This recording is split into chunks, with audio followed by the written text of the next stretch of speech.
Assalamualaikum warahmatullahi wabarakatuh. Berjumpa lagi kita bersama Eja Boma Official di edisi Sebagian Suara Rakyat. Kali ini kita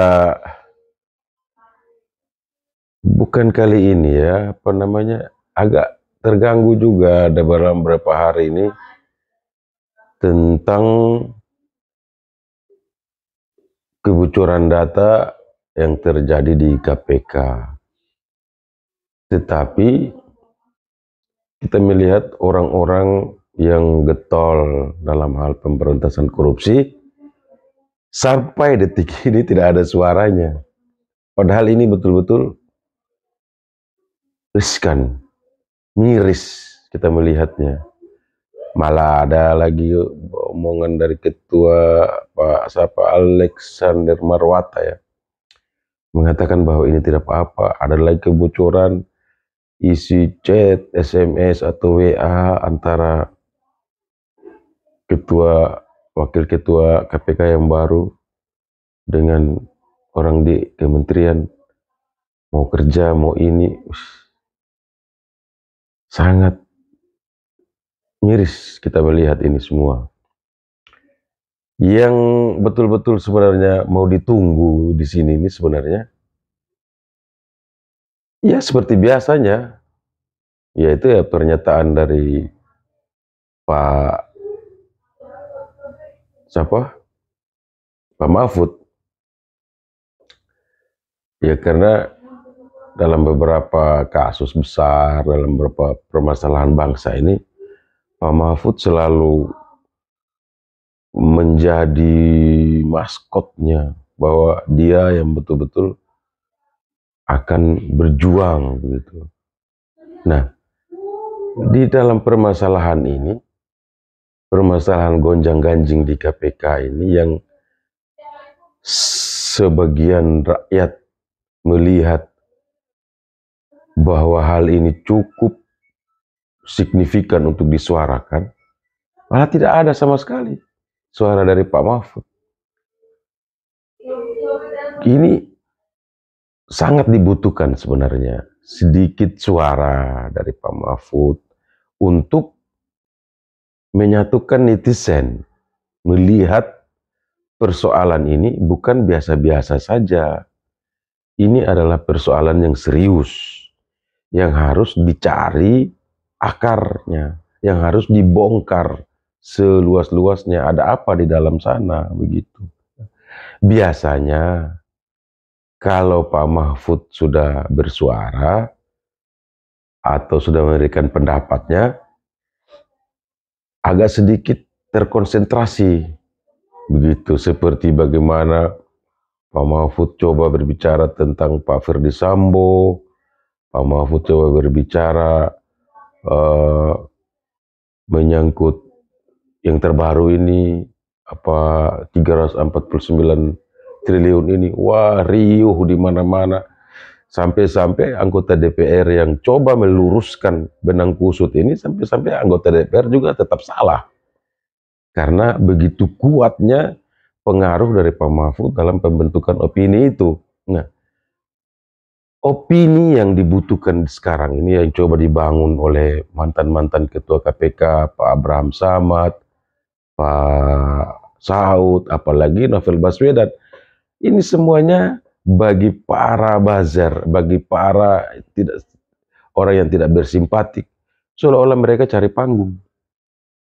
Padahal mereka sayang dengan lembaga ini. Lembaga ini sangat kredibel, sangat diharapkan.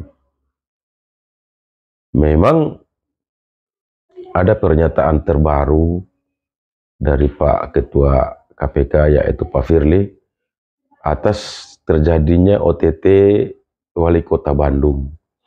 Pak Firly mengatakan bahwa dengan OTT kepada Wali Kota Bandung ini seolah-olah menggarisbawahi bahwa KPK ini masih ada. Benar yang diharapkan itu seperti itu. Tidak usah, kalau bisa bila perlu tiap hari aja OTT kepala daerah. daripada membuat hal-hal yang menjadi seperti sekarang ini, orang yang masa waktunya belum selesai, apa segala macam. Tetapi perlu juga digarisbawahi menyangkut dengan kebocoran-kebocoran data yang terjadi ini. Nah, ini disinilah letaknya kita butuh ada suara penguasa, ada suara orang yang dipercaya bahwa hal ini harus dicari, harus dibongkar. Nah, yang sangat bisa diharapkan untuk membongkar ini seperti biasanya kurang lebih satu atau dua orang, yaitu Pak Mahfud MD, dengan pernyataannya bahwa dia juga tahu ada hal yang kurang beres di dalam sana, begitu. Jangan seperti seolah-olah tidak ada masalah, tidak ada apa-apanya persoalan ini. Jangan. Itu penting.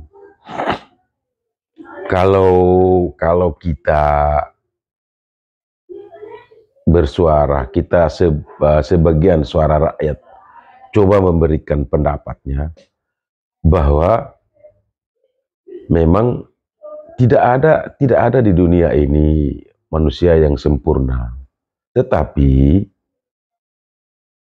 orang-orang stigma ya, apa yang sudah terbentuk di masyarakat ini bahwa mau tidak mau orang yang berada di KPK itu dianggap sudah menjadi setengah dewa, harus bersih, harus benar. Nah, tiba-tiba keluar persoalan ini, ada kebocoran data hasil penyelidikan atau hasil penyidikan, dan akhirnya agak sedikit menghambat proses-proses yang akan dilakukan oleh para penyidik atau bawahan-bawahan yang ada di dalam KPK itu sendiri.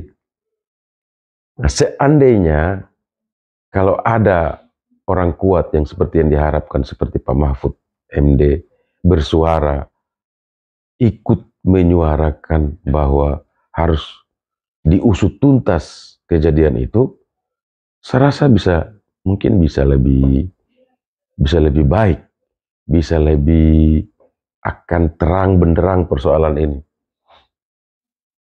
Apa perlu DPR juga membuat rapat dengar pendapat bersama dengan Ketua KPK kalau hal ini memang akhirnya seperti adem-adem aja, dingin-dingin aja, tidak ada apa-apanya.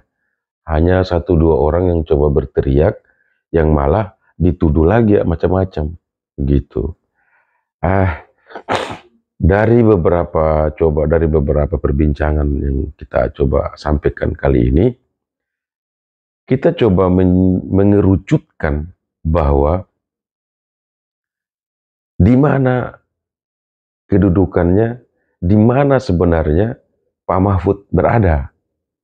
Apakah Pak Mahfud menganggap juga kebocoran-kebocoran ini atau perbincangan-perbincangan atau gonjang-ganjing yang terjadi itu adalah hal yang biasa saja, yang tidak perlu dikhususkan penyelesaian persoalannya. Apa memang seperti itu? Kalau memang seperti itu ya, menurut saya kembali kepada hal-hal yang sebelumnya. Apa-apa yang telah dilakukan ini sebenarnya benar-benar cari panggung. Tidak ada bedanya, kita tidak melihat keseriusannya yang tadinya bilang bahwa begini ada, kan sempat waktu itu Pak Mahfud juga menyinggung masalah tambang yang pernah dibicarakan oleh Pak Abraham Samad. Bagaimana kalau ditertibkan seluruh persoalan tambang di Indonesia ini, begini besar akan menghasilkan APBD. Uang yang bocor itu akan sangat banyak untuk menjadi APBN, dan begini makmurnya nanti rakyat Indonesia. Nah, sekarang ada chat pembicaraan antara orang yang akan menjadi wakil ketua KPK dengan di kementerian, yang notabene dia juga mau masuk di ranah itu, di pekerjaan itu, di lingkup itu, pertambangan itu.